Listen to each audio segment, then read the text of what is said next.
A lot of people have the Cowboys taking a wide receiver in the first round of the 2023 NFL draft, but that might be a media trap that they need to avoid. That is at least according to the Senior Bowl executive director, Jim Nagy. Tonight, we will dive into that. We will also talk about the Jaxon Smith-Njigba news and some more wide receiver thoughts of the Dallas Cowboys, plus the OBJ news, as you all know by now. Welcome, everyone, into the show. Do me a favor, hit the like button, share the stream, and let's get it started. Here we go.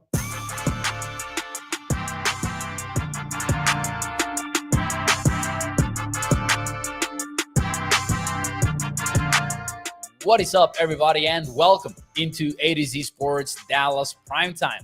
I am your host, Mauricio Rodriguez, streaming with you live every Sunday through Thursday night at 8 p.m. Central here on Dallas On Demand Sports Talk Network, with a lot more content coming your way. Make sure that you check out atozsports.com/Dallas. And as always, remember that Primetime is brought to you by our friends over at freemanmazda.net. We will talk more about them and the ride of the week in a few moments here on the show. Before we get into any of that, though, let's talk wide receivers here ahead of the 2023 NFL draft. Man, it's getting closer. I'm excited about it. I'm happy to be back here on the show after a Sunday off. And yeah, ready to get it going with all of you. I hope that you had a fun weekend over the last few days. And tonight we will talk about the wide receivers of the 2023 NFL draft, because there was a warning shot out earlier today. And if you don't know what I'm talking about, let's take a look at this tweet together, shall we? This is from Jim Nagy, the Senior Bowl executive director. Jim Nagy is obviously a very insightful person when it comes to the NFL draft, and certainly well connected around the league. This is his tweet from earlier today, and it caught my eye. Wrote an article about it for atozsports.com and thought that we could base the show around it, especially considering the news that broke afterwards regarding Jaxon Smith-Njigba being among the quote-unquote visitors for the Cowboys in 2023. We'll get into why I just used quotes in a moment here. But this is a tweet from Nagy. Let me read it out loud for the podcast audience more than anything. Jim Nagy tweeted out, "One thing has become clear on calls around the league the past couple of weeks. The NFL isn't nearly as high on this year's wide receiver class as the media is. Frequently seeing 4 to 5 wideouts in mocks. I've spoken to numerous teams that have only one first-round grade at the position, and that guy is JSN out of Ohio State." Oh, that's an interesting one. That is an interesting one, and I would dare say that not necessarily surprising, because if you agree with me, you will know that over the last few weeks and months, when people talk about the wide receivers in this year's draft class, the tone is quite different than last year's. Last year presented teams with several number one wide receiver options. There was Treylon Burks, there was Drake London, Chris Olave, Garrett Wilson, who ultimately won Offensive Rookie of the Year. But I don't think that there is a similar name out there this year, because, man, nobody's talking about these prospects as if they were ready to take over as the number one guy on any of these NFL teams. It feels like the conversation is circling more around being a complement to NFL offenses right now. Even Jaxon Smith-Njigba, and we'll get into him in a while here, but even him projects more than anything as a slot wide receiver option. Not necessarily even as a hybrid player. He projects way better as a slot receiver than he does as an out wide weapon. So definitely thought that it was worth discussing with you guys. Do you agree or disagree? That's the first question for you guys in the chat with Jim Nagy's take. Is there really only one first round wide receiver in this year's draft class? Let me know in the chat if you agree or do you disagree with this tweet. And let me say hi, by the way, in the YouTube chat and the Facebook chat. We've got Inez Gomez over at Facebook. We've got Toxic Tom, who enjoyed a Baltimore Yankees series over the weekend. I'm sure that he enjoyed it to the maximum. Shout out to Katharina. Gregory, Lost in Translation, who says, we have a lot of round 2 to 7 wide receivers this year. That might be indeed where the money is, I would say. It's going to be very intriguing to see how things shake out this year's draft class at wide receiver. Where were you last night, says Toxic Tom. Bruce says Mo took Sunday off for his birthday. Yeah, well, we had the Sunday off, took advantage of it, rested a bit, and now we are back to action. We don't do a lot of days off here on primetime, so definitely took advantage of it. Watched Succession, lost my freaking mind watching Succession. No spoilers zone, by the way. Do not worry about it. Toxic Tom says, no, I do not believe any front office is going to show their hand in any capacity. Katharina goes with agree. Let's see here. Happy birthday wishes. So we've got happy birthday wishes already in the YouTube chat. Thank you. For those of you who are new to the show, for some reason it is my birthday just about every night here on primetime. Mark Aaron says, with Hyatt's speed, I have him in the first, but that's just me. Trevor says that JSN will go to Philly at 10, in his opinion. Okay. Thank you, everybody. Welcome into the show, by the way. Do me a favor and hit the like button. I kind of agree with the tweet. And I'm not saying that I have round grades on every one of these guys. But I just based on what we've heard from even the draft analysts, the top guys, it does sound like these wideouts out there are not the same as they were in previous years. So, as you guys know, the title of the video is Cowboys Must Avoid Media Trap in 2023 NFL Draft. That is assuming G. Nagy is right about this. And a lot of people are mucking wide receivers to the Cowboys with the 26th pick overall. Maybe that's something that you want to avoid. And I was looking over at this website, which, by the way, I kind of love, Grinding the Mucks. Oh, no, this actually is until later on the show. Where is this? Oh, this was supposed to come before. Sorry about that. Grinding the Mucks is a cool website put together by pretty insightful people in the analytics area. And they try to predict the NFL draft via thousands and thousands of mucks, including user mucks, if I'm not mistaken, like people who use the PFF simulator, for example.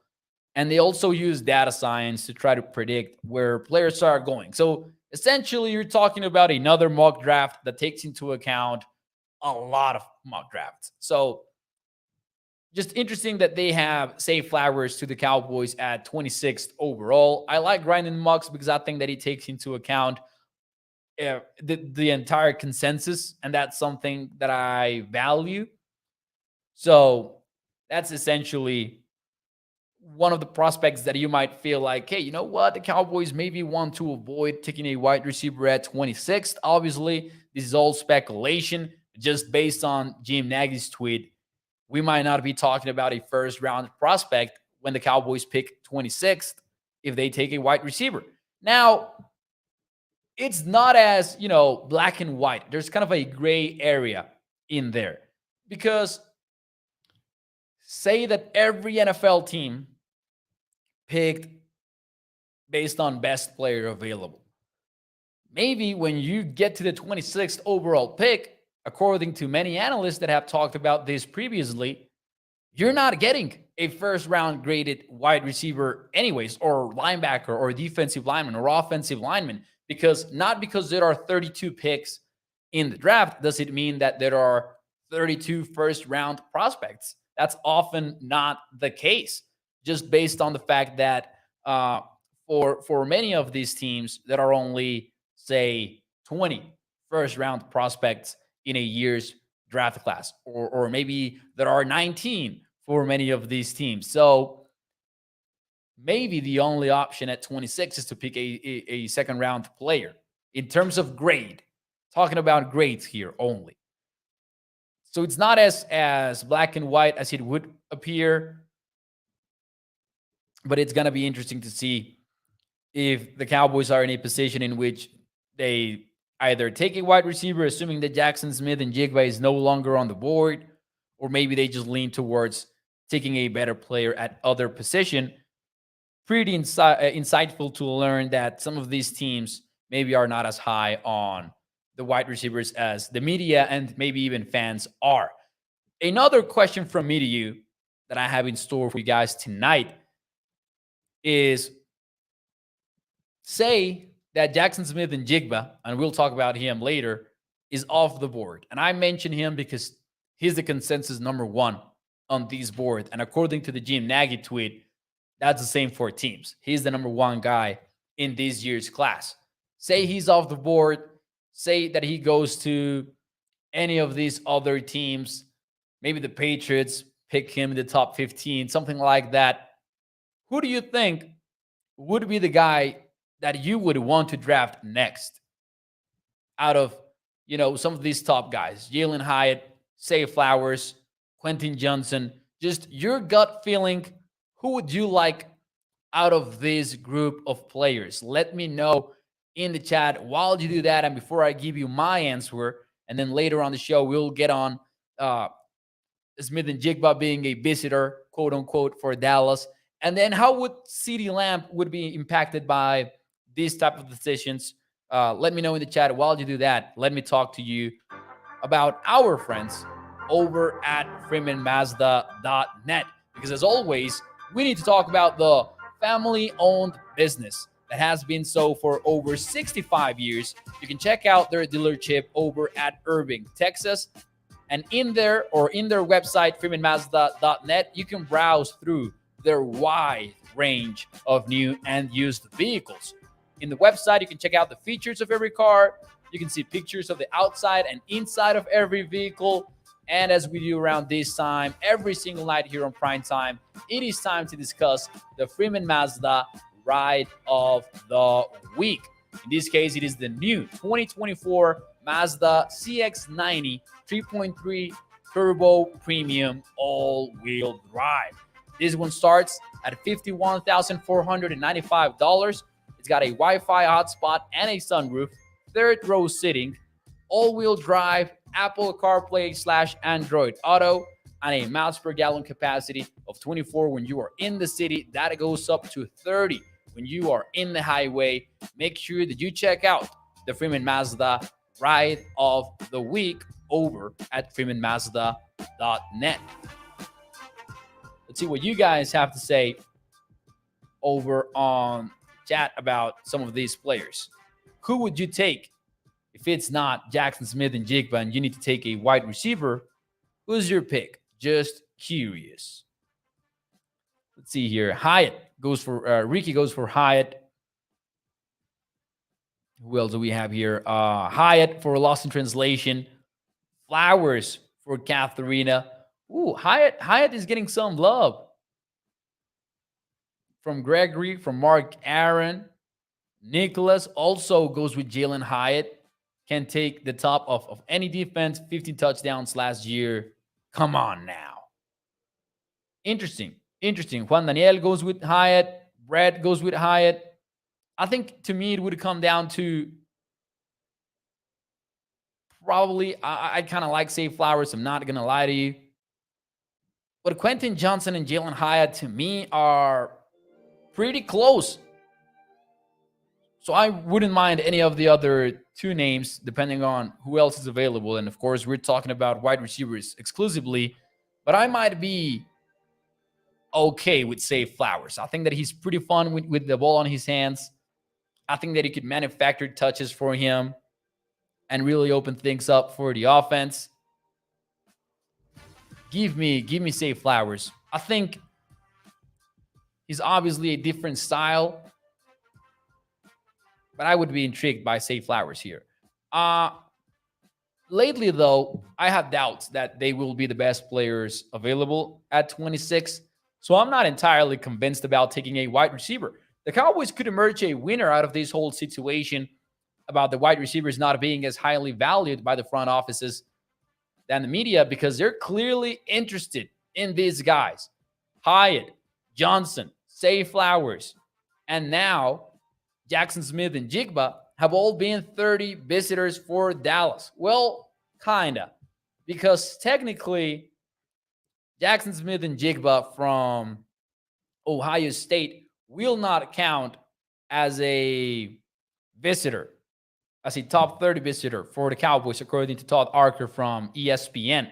Because according to him, although he's visiting Dallas, he can do so as a local prospect. I'm not going to lie to you. I'm a little bit confused about that.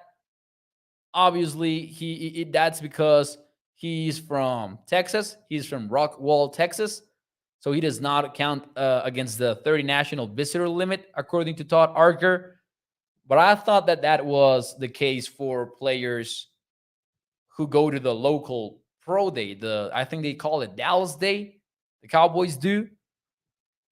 We learned about several players that were involved in that process. I would have assumed that JSN would have had to go to that in order to not count against the visits. But I'm guessing they can host everyone, though, as long as they're from Texas. I didn't know about that, not going to lie. But, yeah, Jaxon Smith-Njigba being hosted by the Cowboys on a visit. Hey, man, he might be gone by the time the Cowboys are on the clock. I think that would be the expectation.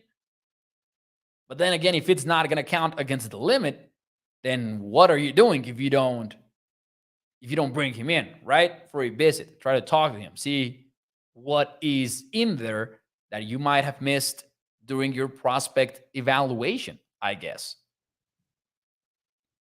Smith-Njigba, though, would make things pretty interesting for the Dallas offense, in my opinion. Because, see, obviously, he's a good wide receiver. For many, he's the only first-round wideout in this year's class. But here's where it gets interesting to me. His size and what he did at Ohio State and the tape would tell you that he is set to become a slot wide receiver in the NFL. Some are concerned about what he can do versus press coverage. Some are concerned about his size. Can he play outside or not? Who knows? But what we do know is that his ideal fit would be playing inside.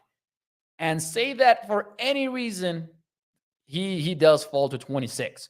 Or if we want to get crazier, hypothetically here, say that the Cowboys trade up and get him, which I would never bet into that happening. I would never assume that's going to happen. But just we're living in a world in which the Cowboys turned that card in, and the name in the card is Jaxon Smith-Njigba. He would be a slot receiver, right, for Dallas. And that's where things would be a little bit interesting to me. Because if we go to the notebook here, no index cards tonight. We're rocking with the old school notebook. CeeDee Lamb had 62.5% of his wide receiver snaps out of the slot. 55% of his targets came out of the slot. There's a significant difference there, but still kind of like reinforces the fact that Lamb was used mostly as a slot wide receiver. 62% of his yards came when playing inside. 967 yards out of the slot. That was number one in the entire NFL. And I think it's particularly relevant because even if the prospect the Cowboys end up taking is not Smith-Njigba, and maybe it is Say Flowers or whoever else, maybe in the second round, you draft somebody that also projects to be a slot wide receiver, then you're getting in the same conversation. And I think it's an interesting one. Are the Cowboys willing to draft somebody that would essentially mean having to move CeeDee Lamb full-time to the outside? Because you know he can do it. You know that 88 can play outside, but you also know that he's at his most dangerous when he lines up on the inside, where you can manufacture touches for him, where you can let him do his thing, where you can generate matchup problems versus the opposing defense.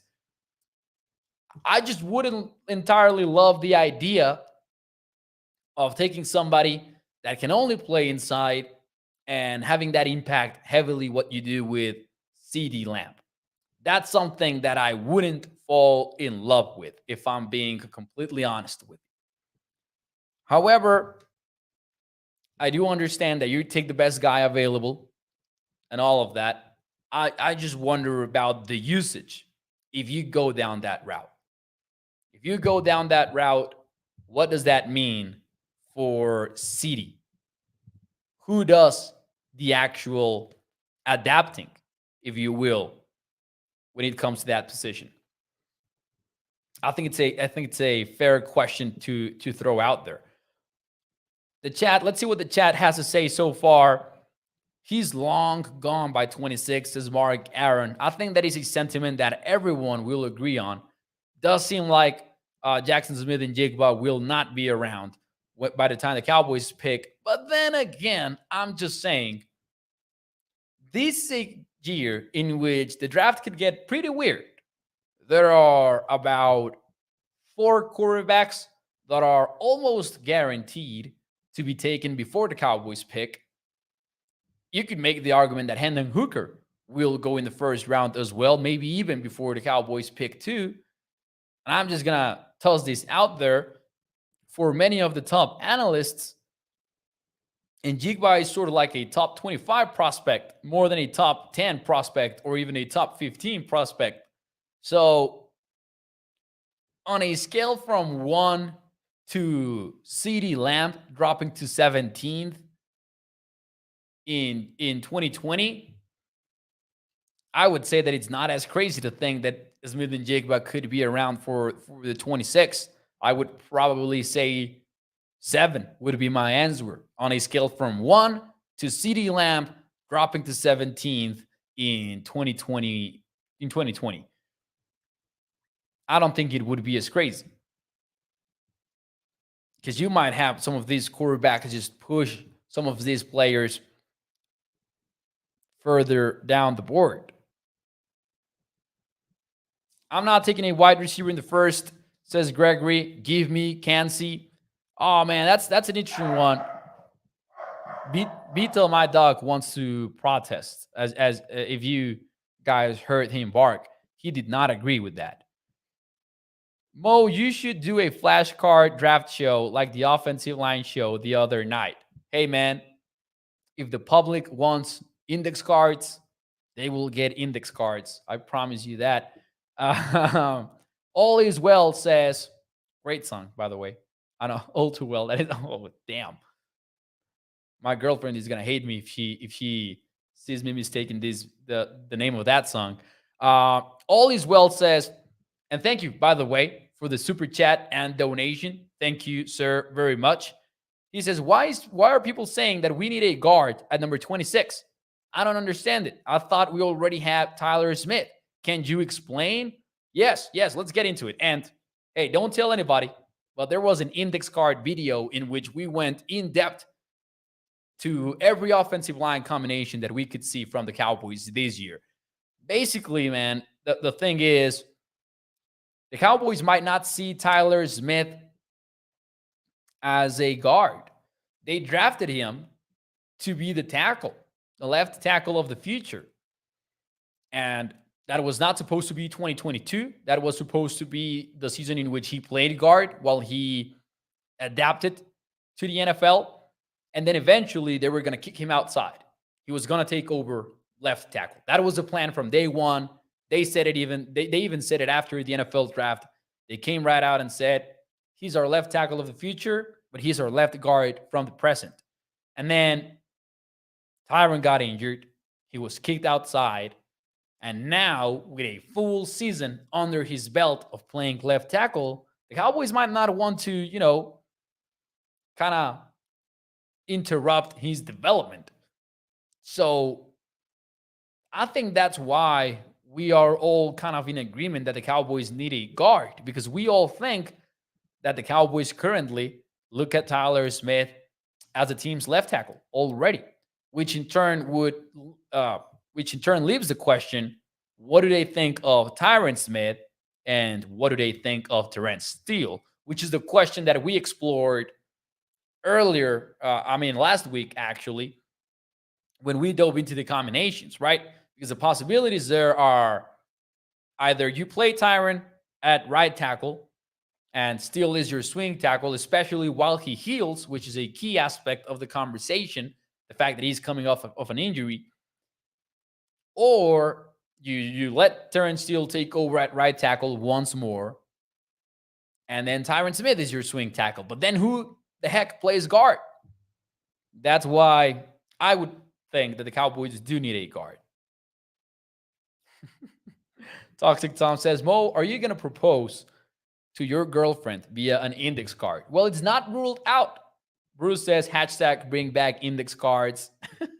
We will. Do not worry.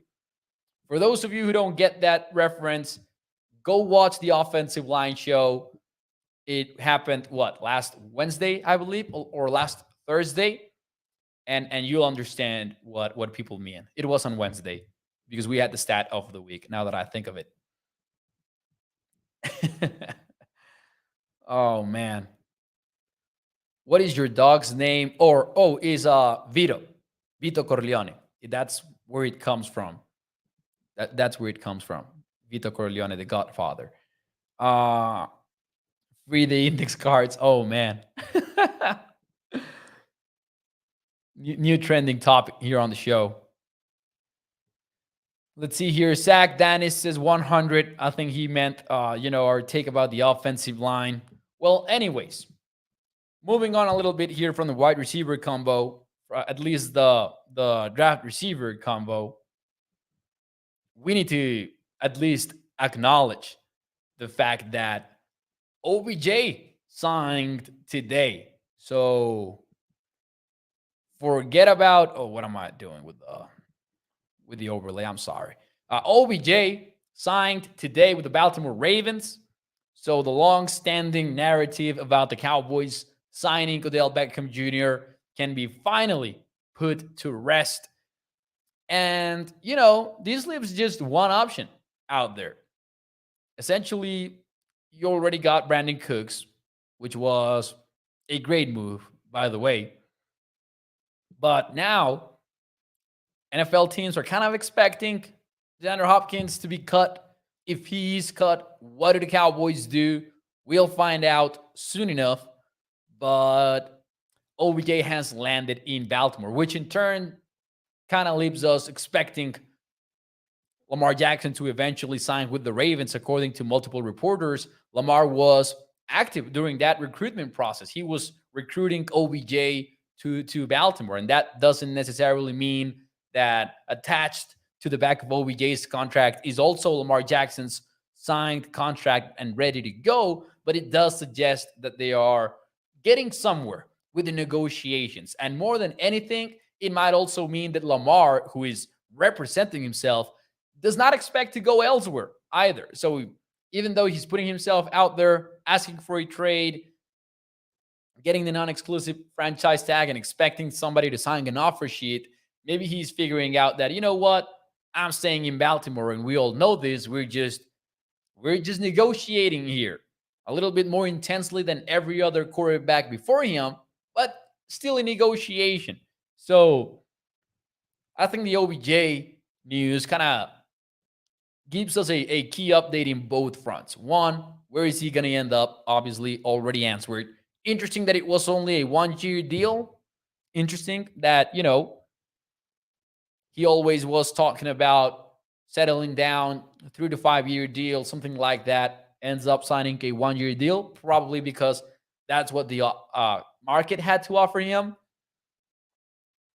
So that's finally over now, and probably we got a very good idea as to how things are going to end with Lamar Jackson as well. People are asking about T.Y. Hilton. Lost says T.Y. Hilton is still on the team. No, he is not. T.Y. Hilton was a free agent. We'll see if he comes back or not. My guess is that if he does come back, it will likely be later in the offseason, like closer to training camp, maybe. But then again, we said the same about Jonathan Hankins, and he ended up signing already. T.Y. Hilton still has one more chance to be a Cowboy, one more year, says Double R. Toxic Tom says T.Y. just showed up. Yeah. Yeah, basically that's what he did. That's crazy. That was a crazy signing by Dallas that we kind of were hyping up during the offseason, expecting it to happen during training camp. Then it didn't happen. We were disappointed. And then it happened later on the year. Kind of crazy, but worked out for them. Probably what you don't want is to sign TY expecting him to be a starter from day one, because durability is an issue with him.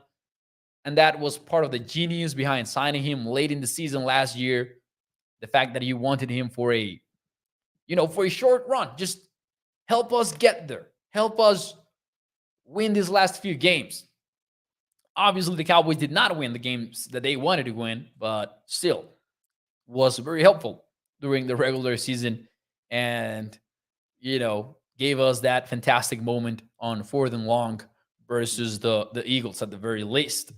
Anyways, ladies and gentlemen, that will be it for me tonight on ADC Sports Dallas Primetime. I will see you tomorrow on Tuesday. We're going to do a mock draft, looks like. That's the plan, at least. We're going to put a special twist to it, though.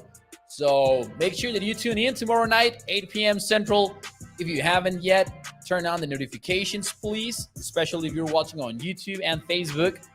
Do me a favor, by the way, hit the like button, because that like button, that thumbs up, puts this show in front of more and more Cowboys fans, so that helps us out a lot. Make sure that you catch Skywalker Steel in the morning show.